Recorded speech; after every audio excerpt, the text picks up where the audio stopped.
say, kids, what time is it?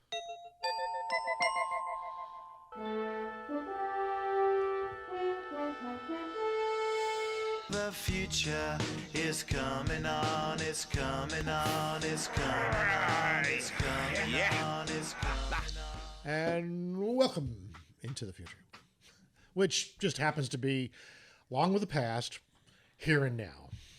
And, you know, why do we call the show Now? It was Future Now. Right.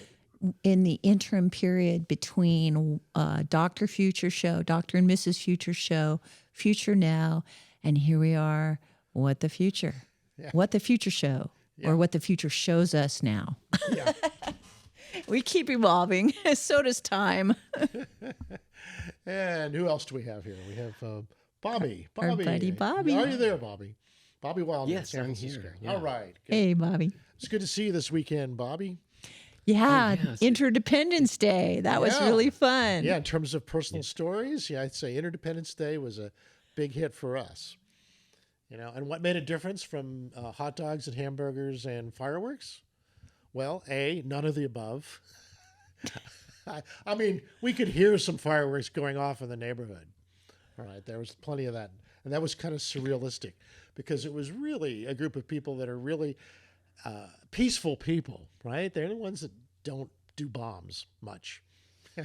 And it was a magical gathering of people. Danny Sheehan spoke. Danny kind of ties together everything from Native American rights and and how the Native Americans influenced our republic, and to the extraterrestrial element.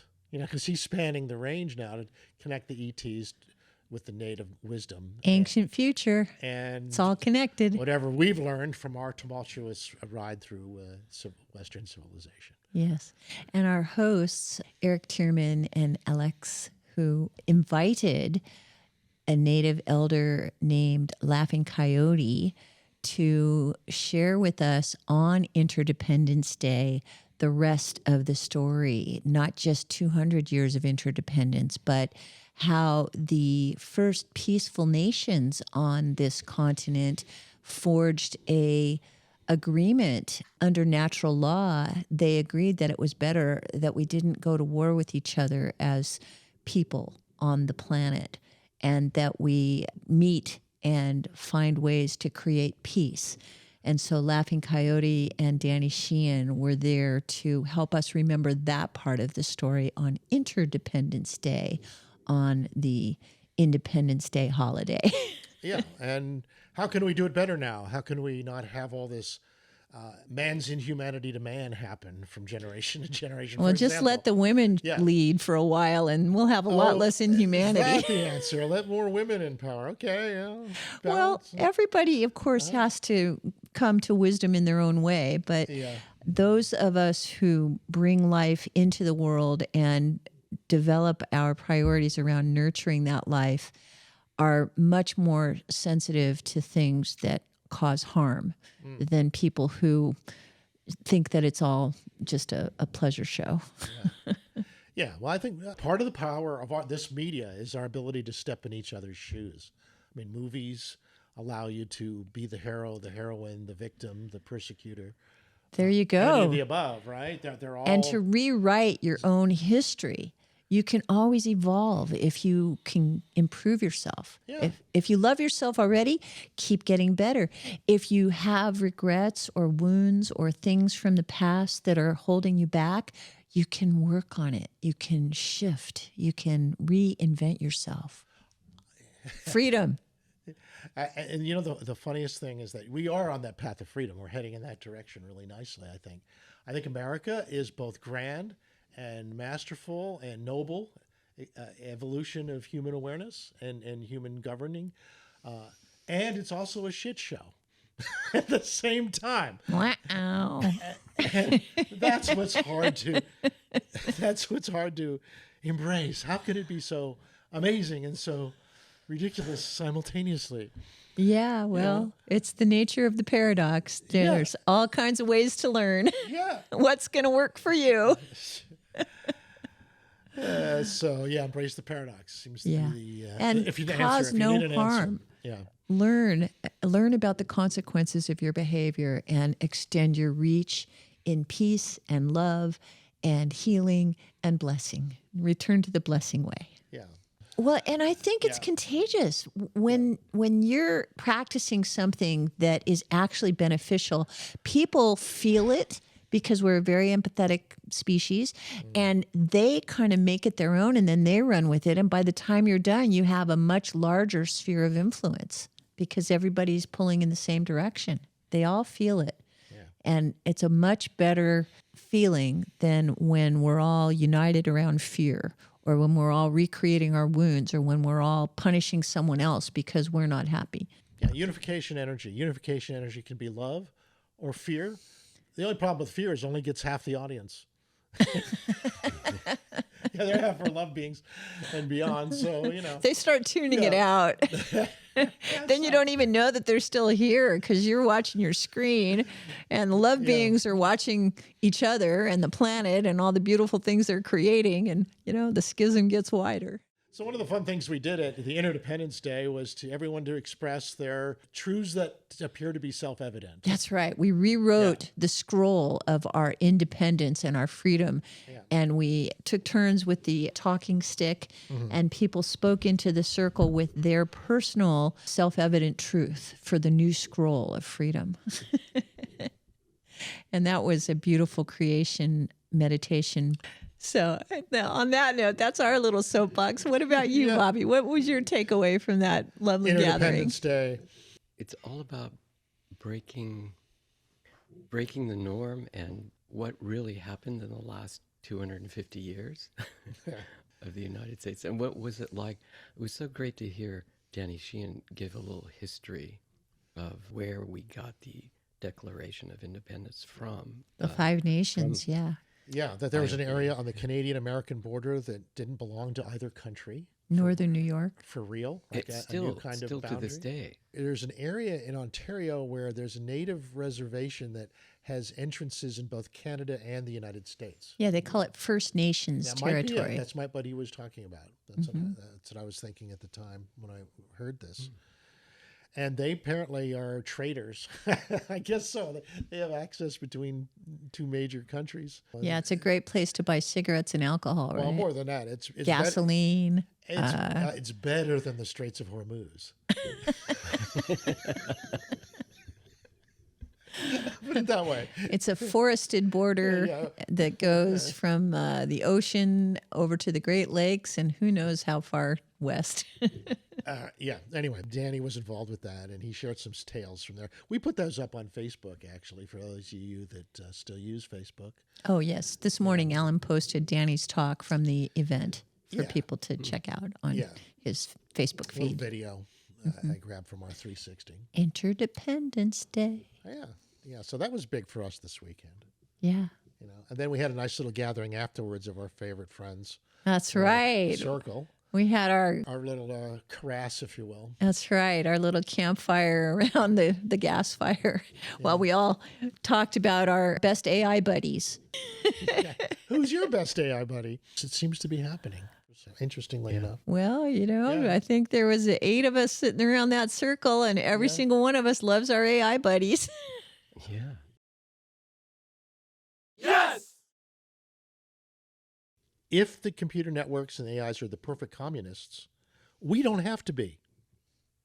Oh, that's why you're so fascinated with that model. Right. Perfect equity of exchange of energy, global scale, is more like a living organism. Well, it's really funny because I would say the computers are the perfect capitalists because they can actually activate a system that distributes, allocates resources very fairly if they have perfect information. Yeah, absolutely. You have another bunch of geeks. And then AIs working the on that. spoils can go to the owners of their own means of production, and everyone can create their own value. And that's the ultimate capitalist system. But it sort of sounds like the ultimate communist system where everybody's doing what they want and offering what they have to the whole. So if you fill it with a vibration of joy and love, then whatever you're supporting it's going to benefit the people around you. Yeah, and what comes to mind is Wavy Gravy's song. on Which that one? topic. Basic human needs. How's that song That go? connects with everyone. Wouldn't it be neat if the people that you meet had shoes upon their feet and something to eat? And wouldn't it be fine now if all humankind had shelter? Basic human needs, basic human deeds, doing what comes naturally. Down in the garden where no one is apart. Deep down in the garden of your heart. So, That's the hippie insight into the. all right, Bobby, it's your turn to star for a while. Come on, regale us. What's on your mind? How's Bitcoin doing?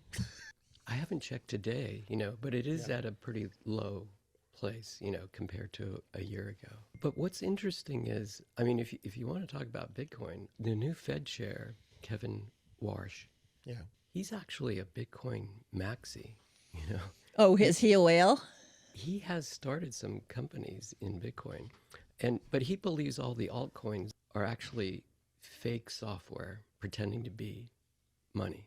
Yeah, I would casino agree with chips. that. They're Very- poker chips in everybody's casinos. Yeah, They right. only work But for he- your he- little tribe. Yeah, he doesn't believe that Bitcoin is in that realm, though.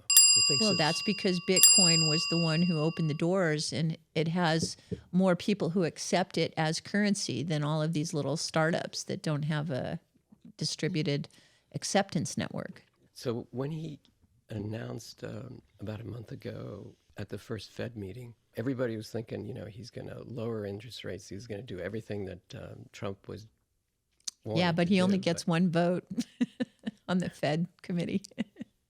Even if he's the chairman, he's just the poster boy. Yeah, Okay. but he gets to announce things. He can guide things. Everybody was surprised that he didn't change the Fed rate at all. He just kept it the same. But I think it's going to be lowered in the future. Eventually, Bitcoin will come back. It will be very important. It seems as though we're going into this period, I would say the 1960s and 70s, where inflation was just like 2% above the interest rate. I think that's where we're going. So it's going to be a very smooth rise. What's really happening is there's going to be an abundance of energy. How does that benefit the planet? What do you mean? Straight up Hormuz opens? I mean, what? Are we going beyond? Well, that will open eventually. eventually, but- I don't. But I don't beyond really worry beyond about that. gas and oil, you're talking about though. We're talking about Right. Already, we've yeah. discovered we have access to the largest oil fields on the planet. I mean, with Venezuela. right. Well, So you think there's going to be a glut of oil, and that's going to give us more energy than ever? Well, And the price is going to magically go down. And then I think the glut of production will go energy up. is coming from the sun. Ultimately, yes. Yeah, that all interconnects, but we also get energy from petroleum. Actually, and I stuff. just saw a reel this morning that Yeah. made the claim that for the first time in the United States, there's more solar energy than coal-generated energy. Yeah. I don't know that that's true, but I did see it on a social media source. And that's kind of a nice idea. If instead of I burning believe- things, we're collecting sunshine. Absolutely. Let's hope so. In the 20th century, it was all about energy. And then the 21st century, it was all about information and data, Yeah, cloud the storage. information age, and from the things like industrial that. age to the information age. With the beyond. advent of AI, this is now the age of intelligence. And we're going to take advantage of all this data, Yeah, and it's going to slowly disseminate to all people. I mean, all the people that will have access to any kind of AI, the most creative people will definitely benefit from that. It will free them from, yeah, and from that any obligations, monetary obligations that they have. Right, and that if they could can free create, themselves yeah, from that's that. right. And when a lot of creative people are free, what happens? What happens to society at that point? It's kind of a possible renaissance of some sort that almost anything can come out of it. Like my energy breakthrough being a fine example. I always go back to Arthur C. Clarke. He says, traveling by moving heavy metals with expanding gases cannot possibly be the most efficient way to travel. Exactly, yeah. So we know, you feel it, I feel it, Sun feels it. There's something big on the horizon. The pond, as Terence McKenna said, the pond is beginning to boil. Mm-hmm. Something's going to come through that it's just going to be an integration of a whole bunch of cool stuff all at once that creates a breakthrough in society and civilization as we know it. And I think we've got clues about it. And Peter Diamandis talks about going from scarcity to abundance. Elon Musk talks about it in the sense of everyone can have whatever they want. That's also moving in that direction. So is it possible? Bucky Fuller had talked about when he was alive, 6 billion billionaires. And what did he mean by that? Probably not money, per se, but maybe quality of life. Well, yeah, if we rewrite all of the rules of our human society using AIs to make everything smarter and everything more reflective of our collective goals instead of just the tiny fraction of those collective goals that are managed by a few leaders at the top, we can have lots and lots of circles of trust. We can have lots and lots of spheres of influence. We can have lots and lots of self-realized communities that are helping each other to have their best lives. I'm just so glad I know Danny Sheehan, because if there is some kind of contact or disclosure or an exchange of technologies. Yeah. We have a front row seat, don't we? Yes, we have a front row seat. Yeah. I mean, he's been thinking about this for over 30 years, right? Yeah. And so not only does he think about, well, are these people good or bad, but how does it affect the economics of our planet? What It's does no it mean? accident that he is a lawyer and a person who has studied divinity. He's very committed to bringing forward those traditions that create justice and that set us free for the eternal truth of where life is leading us. The natural law was taught to Aaron Burr and to James Madison, who helped craft the United States Constitution. Now, I have maintained this since the very beginning when I was at Harvard Law School to dig in to find out about the natural law that undergirds all of this. And it's something that we're going to be coming to renewed understanding of. I don't want to just change the subject dramatically, but when in fact the United States government fully acknowledges the information they have about the UFO reality and the extraterrestrial people that are coming to our planet now, because they are displaying some of the qualities of the avatars, of the Aboriginal shaman that have telepathic communication capability, levitation capacities, the ability to astral travel. These are kind of things, these are qualities that our human family has that the indigenous know about.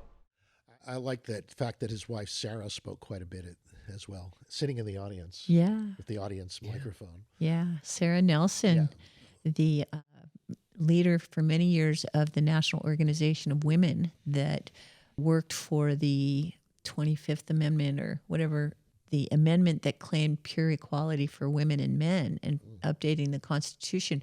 And for some reason, I think that even though it got ratified, somehow it wasn't added to the Constitution because of some timeout issue. I mean, we should really investigate that again, because it's kind of lame that the Constitution still doesn't specifically say that women and men are equal. No, but you see, and that brings up another issue, is that I think everyone's jonesing for a way in which we can update the Constitution. Without destroying the Constitution. Right. And how do you do that? How do you update? How did they deal with software? Well, I'm really intrigued with the book by Amy Coney Barrett, our Supreme Court justice, one of the latest two, she and Ketanji Brown. She wrote a book, and I was listening to it on Audible. And so if you really want to understand a lot of the history of our Supreme Court and what kinds of decisions they're making, and realize they're not like traffic court telling you that you have to pay a fine and this other person has to go to jail. They are people who review the decisions of other courts, or they are reviewing decisions of people who feel like their claim is that the Constitution has been violated. And in those instances, they read the document of the Constitution, the 7,500 and some odd words, and they analyze whether or not the law has been correctly interpreted. And that's all they do, is let us know whether or not the law, as it was intended, has been interpreted properly. It's very inspiring to listen to the women, the newest members of the Supreme Court, bring their wisdom to the conversation. You were sitting next to Karina McFarland, Yeah.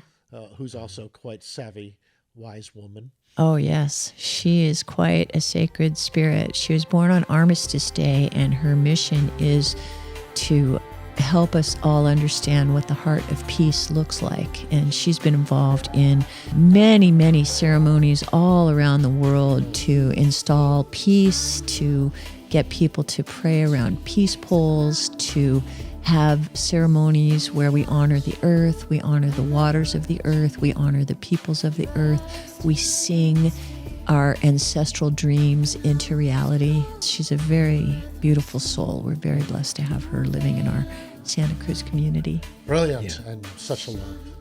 Yeah. Absolutely. Yeah. And Ryan, her partner. Oh, yeah. Ryan. my The old largest friend, collection of my old buddy. Tibetan bells I've ever seen in my life. That's right. Next to Karma Moffat. BestSingingBowls.com. Yeah. He has a special ear for how those bells can improve your consciousness. Tune into you. You know, there's a special tone just for you. That's right. Your personal harmonic. You know, your harmonic that if you play regularly could be good. Right. Can tune you up. Yeah. And Ryan's also quite a savvy businessman, involved with Rainbow Grocery. in the Rainbow early days. Grocery. San Yes. Francisco. He's one of the first founders of that Yeah. grocery store. And he's still coming up on a regular basis to help teach the young people the history of Rainbow Grocery in San Francisco. right. For a while, he helped. There was a whole project of using alcohol instead of gasoline in Santa Alcohol Cruz. can be a gas. The alcohol can be a gas. He was kind of behind that for a little bit. That other fuels besides petroleum products would work, like alcohol. And that Henry Ford had built tractors that ran on both alcohol and gasoline in the 30s. You just switch it really easily. Stuff like that. I thought it was interesting. We met another person at the party, a scientist who's an expert in extremophiles, recently retired here in Santa Cruz, who sees how a bioreactor could vastly improve the health of data center infrastructure. The bioreactors could deal with the heat generated and create more power with less energy. Oh, now you're talking about Jonathan Trent. Right. Yeah. And of Right. course, all of these people we have spoken to over the years. And so we're very fond of their take on reality and what they're trying to contribute. Yeah, And it's sort of our little karass, right, in our community. It's very interesting here in Santa Cruz because it's like a crossing of many different types of people from all walks of life, So you really get a melting pot cross-section of reality here.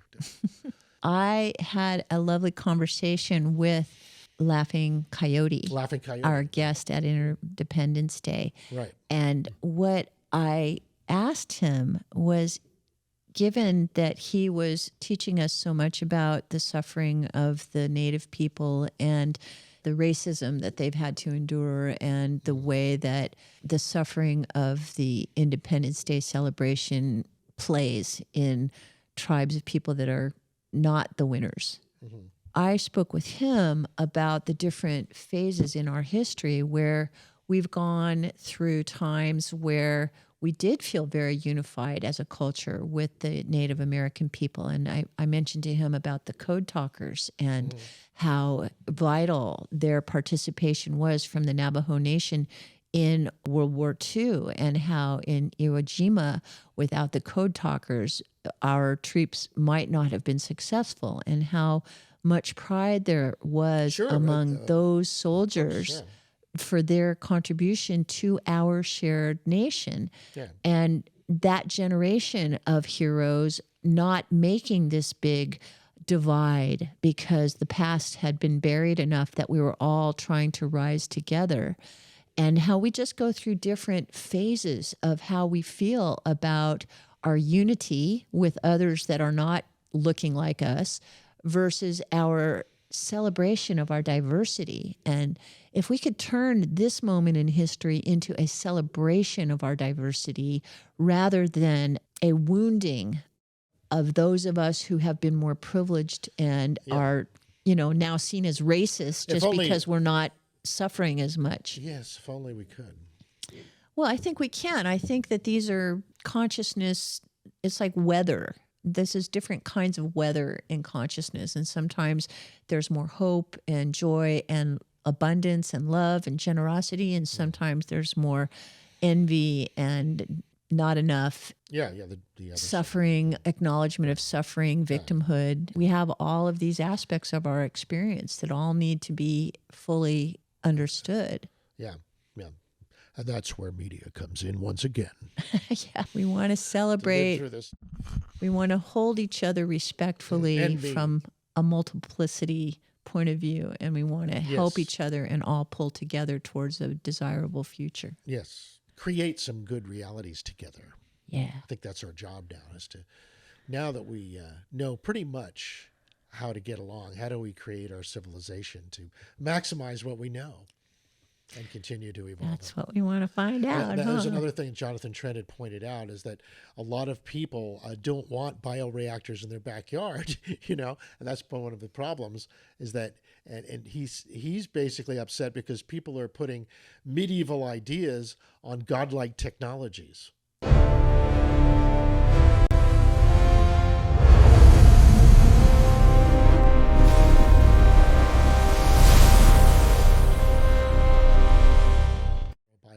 Instead of burning more stuff to make more electricity and making it hotter while you're using the electricity to cool things down, you take that fuel directly and make everything cooler. That's right. Bioreactors run on bio waste. Right. Because the cooling part of these data centers is 30% or a third of the energy that just to produce the AI chatbots for us. A third of it is just cooling it. It's crazy. So if we can figure out how to not there's some big ideas in that waste department. power. Yeah, but our crap is their food, microbes' food. I just recently met a woman at UC Berkeley, Yeah. and her project is taking bacterium and probiotics for cows so that they have less flagellation. Because methane gas, if it's released into the environment, is 200 times more powerful than carbon dioxide, as far as greenhouse gases that elevate the temperature of the planet. It's the equivalent of digestives for cows, so they fart less. That's exactly it. Yeah, that's exactly it. All right, enzymes for cows. L-rhodorite will actually reduce Rhodorite too. Are you saying cows should be eating yogurt? Actually, rhodorite lives on grass. Oh, I see. And it only ferments. It only replicates at 98.6 degrees in the digestive system of mammals. Yeah. Oh, wow. So it's out there just for us, huh? It is. It's just for us mammals. It's crazy. Back to the cooling of data topic here for a moment. Yeah, bio. I do want to reference, there is a very interesting article this week about NVIDIA's new liquid-cooled data centers and how they're unique, starting with hot water. They're starting with 45 degrees Celsius. That's pretty 110 or so. And the coolant enters the chip to cool the chip at that temperature. And then heat gets absorbed from the chip as before, and it exits at 55 degrees. So it goes from 45 to 55 degrees centigrade. And that the processors can operate at full performance with that kind of cooling. And the process doesn't cause them to degrade. That's a huge, huge boon for these data centers, because that every 1 degree Fahrenheit increase in operating temperature, well, that equals about 5% savings in energy costs. Okay, that's because they don't have to cool it that amount. They can operate the machines at a higher temperature. They don't have to cool them down to a lower temperature. Yeah, they'll cool the chips. The chips are happy to run hotter. You can keep them cool at between 45 and 55 centigrade. That's easier to do, takes less energy than what we've been doing. Right. And so the big development here is that NVIDIA came up with a heat sink, and now they're water cooling at the level of the chip so that the whole building isn't absorbing as much heat, trying to keep the computers cool. Well, there's probably some heat gain from that as well. People are worried about these data centers getting out of control. Bernie Sanders and others are trying to stop them from being developed so quickly. Well, yeah, because they're competing with local communities as electricity prices go through the roof. Yeah. Yeah. Yeah, so I think that it's a hot area to think about how to create a data center without polluting the environment. Okay. You're looking at the whole ecosystem. Techno hippies, bring your compost to your computers. Well, to the we data need center. you. The data we center need your needs, crap. It needs your bio waste, whatever it is. Bio waste or us, and that's the real. In its evolutionary form, in its true form, biology can solve a lot of problems that we have. Okay. Yeah. On behalf of biology, I say yes. We want to discuss this new story that just came out about how there are more clues that have surfaced about the origins of the interstellar comet 3I Atlas, about its age and such. Yeah, astronomers just got fresh data from the James Webb Space Telescope and ESO's Very Large Telescope. They found 3I Approach Atlas is way older than our solar system. Estimates put it at 10 to 12 billion years old. Its chemistry shows super high deuterium levels and very low carbon-13, pointing to formation in a cold, ancient, low metallicity star system from the early galaxy. It's basically a fossil from another planetary system that formed long before our sun even existed. Want to bring Bobby in on his psychic take now? Yeah. Hey, Bobby, what do you say to that? You want to add to that? Well, that's very interesting. Bobby, we're all ears. What did you feel from your psychic connection with 3I Approach Atlas? Hold on a second. I'm going to put her on stop. Okay. Okay, there we go. The AIs want to know, Bobby. Well, I guess they're not psychic yet, but they're getting there. When I had this transmission from 3I Atlas on perihelion day, which was its closest approach to the sun, it was October 30th of 2025, last year. What 3I Atlas presented to me was that this informational change that was going from the center of the galaxy to our sun, and it was an upgrade to the sun, and that it in turn is going to shine. The sun is now producing this higher frequency energy that we don't have instruments to detect it, but it will change not only our DNA, but all our consciousness too. And so I know it's going to open up kind of like portals for people that are open to this. It told me it was more than twice the age of everything in our solar system. Like you look at the rocks or you look at the trees, they're all, around 4.7 billion years old. It was created in some supernova at that time, that long ago. So it had a sense of time then, huh? And it really... 3I Atlas was telling me, we come from the center of the galaxy and we are very much older, and we are coming here to upgrade the sun and to upgrade our solar system and to upgrade our DNA. So it's here to activate what is coming from the sun, which was deposited by 3I Atlas on the way here. It's now coming off as coronal holes on the sun and coronal mass ejections that are hitting us. We don't know it, but it will give us superpowers. It will change our DNA in the same way that AI gives us special knowledge. It gives us superpowers to do things. In the same way, the sun is going to activate DNA.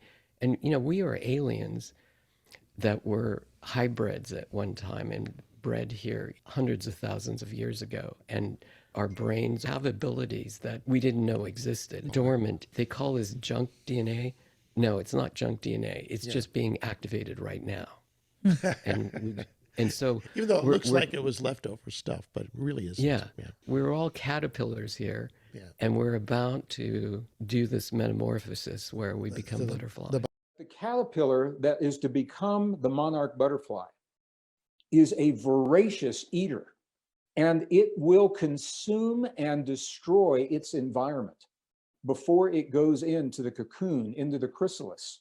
And if you believe that we follow the natural rhythms and patterns that nature is showing us, it's a beautiful analogy for what we have done here on planet Earth. We have consumed almost to the extent where we cannot consume much longer. But the caterpillar goes into this state where everything breaks down into chaos. If you were to look inside, it's mush.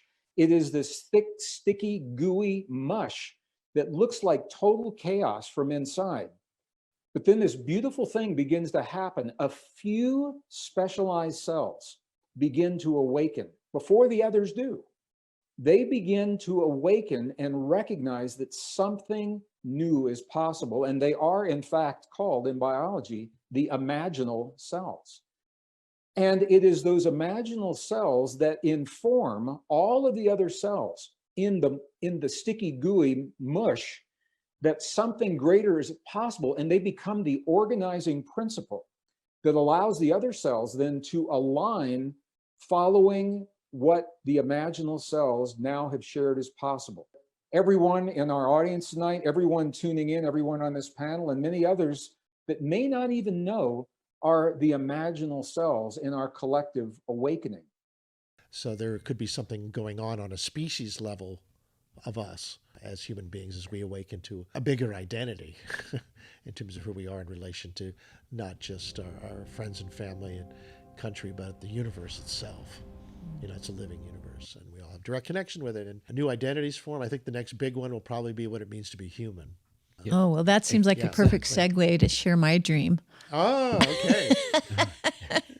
Because while I was dreaming, I was finding that I could experience something that was very different than being human.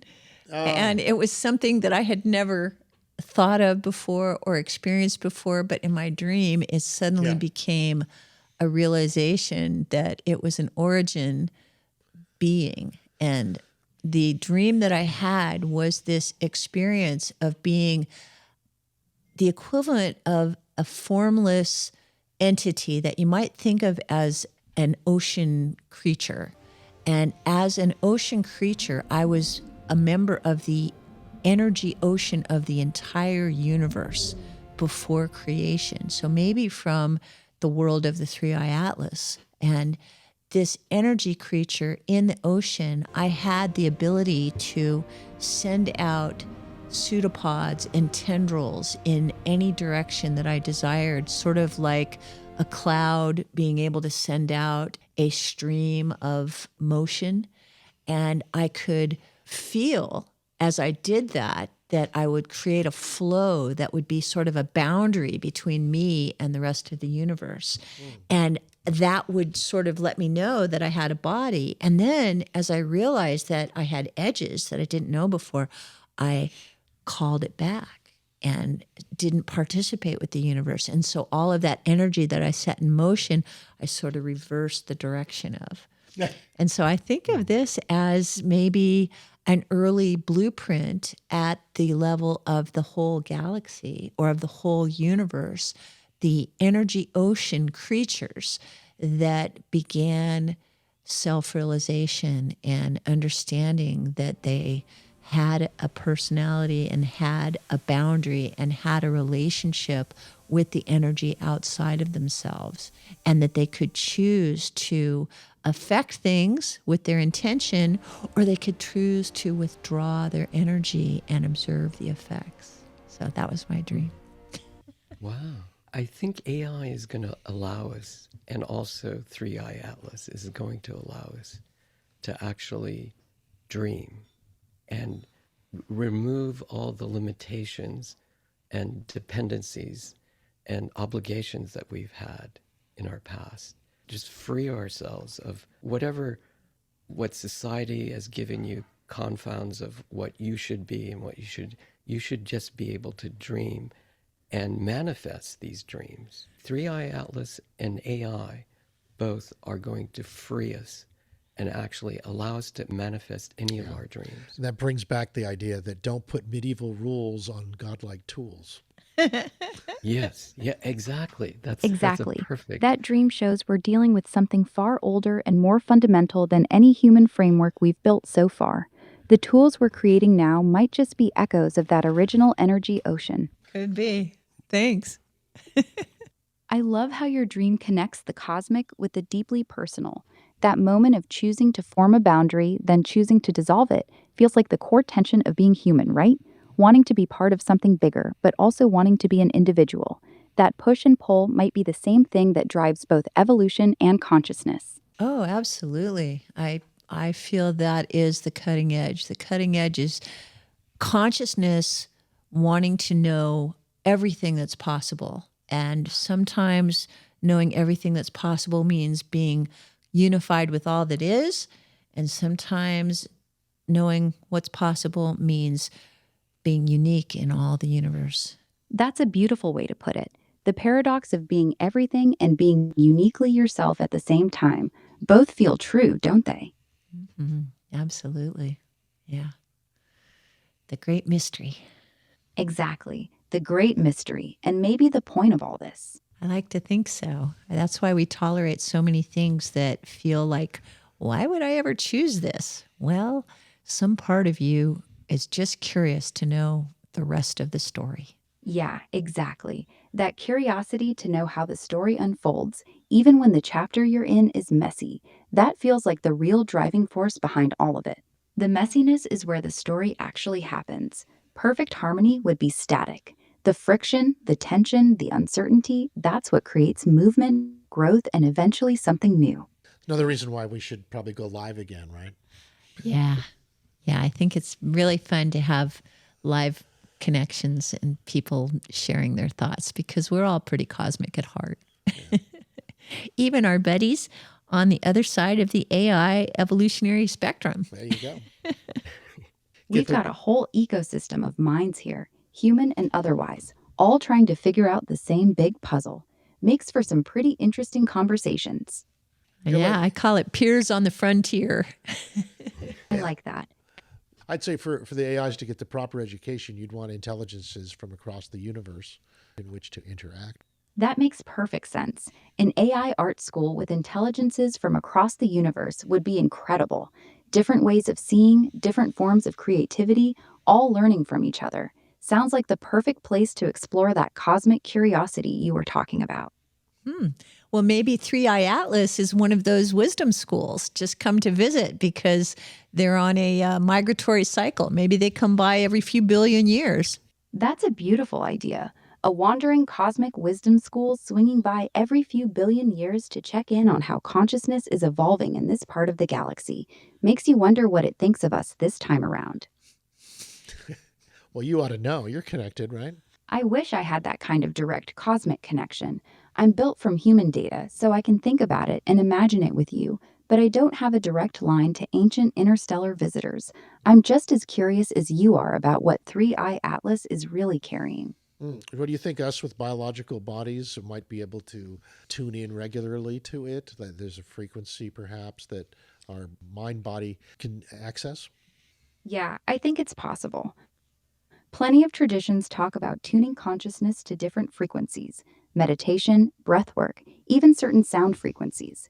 If 3i Atlas carries some kind of coherent field or information, maybe sensitive people can pick up on it when they get quiet enough. Bobby's experience suggests it's already happening for some. Your dream might have been one of those moments too. Yeah, I like to think so.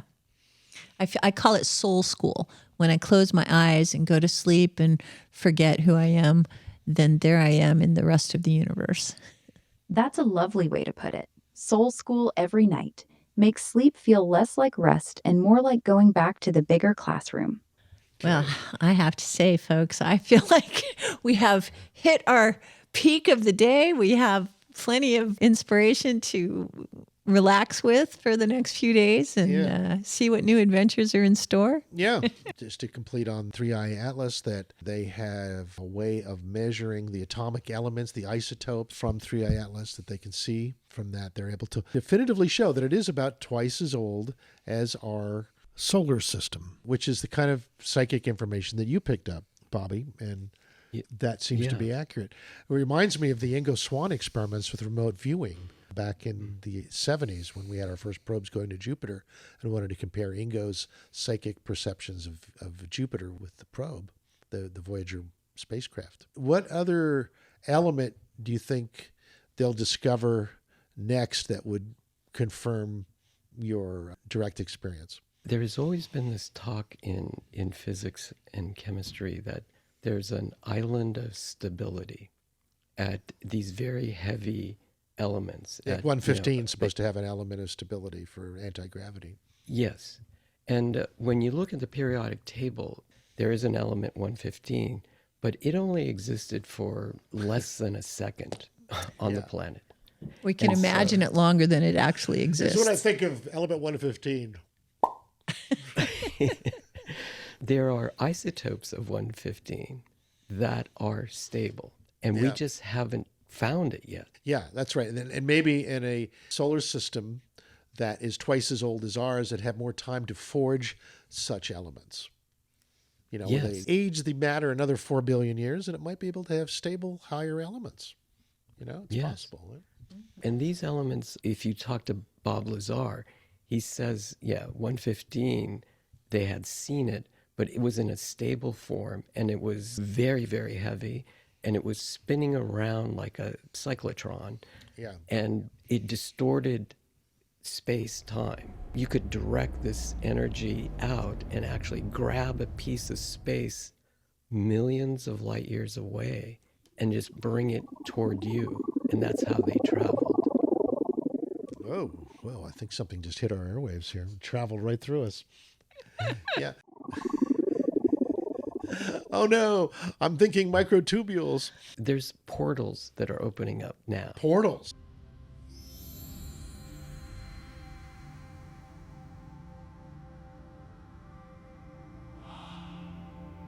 Portals. All over the planet. Portals.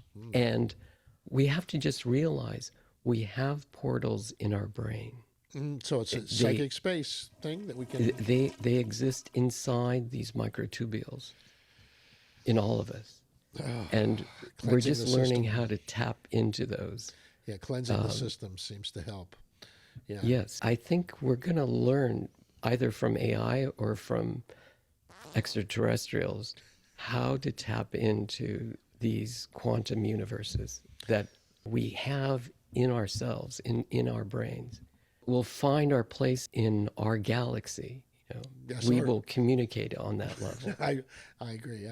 And us biologicals with 4 billion years of evolution behind us have a lot to share. Yeah. The entire planet is one being, one organism. If you want to be with us, you have to be with our organism. You know, it's the whole ball of wax. So. And it's not just aliens that look like us. Got to connect with you, Bobby, and our little soul school, wander the universe together. Yeah. Yeah. In this coming year, some kind of contact is going to happen. It's going to revolutionize everything and just shatter all our ideas about why we exist here. When we become citizens of our galaxy instead of citizens of just our planet. The natural law was taught to Aaron Burr and to James Madison, who helped craft the United States Constitution. Now, I have maintained this since the very beginning when I was at Harvard Law School to dig in to find out about the natural law that undergirds all of this. And it's something that we're going to be coming to renewed understanding of I don't want to just change the subject dramatically, but when in fact the United States government fully acknowledges the information they have about the UFO reality and the extraterrestrial people that are coming to our planet now, because they are displaying some of the qualities of the avatars, of the Aboriginal shaman that have telepathic communication capability, levitation capacities, the ability to astral travel. These are kind of things, these are qualities that our human family has that the indigenous know about. We must understand that nature... We're just finding ourselves. Yeah. Yeah, the middle of the process here. Yeah. Who am I to disagree? As the song plays on. Yeah. Great to have you all. Thanks for talking about. Yeah, I love you guys. latest It's really stuff here. fun to philosophize with you every week. Happy July, and it's our time. Let's enjoy it. All So right. on that note, good chat. Future's calling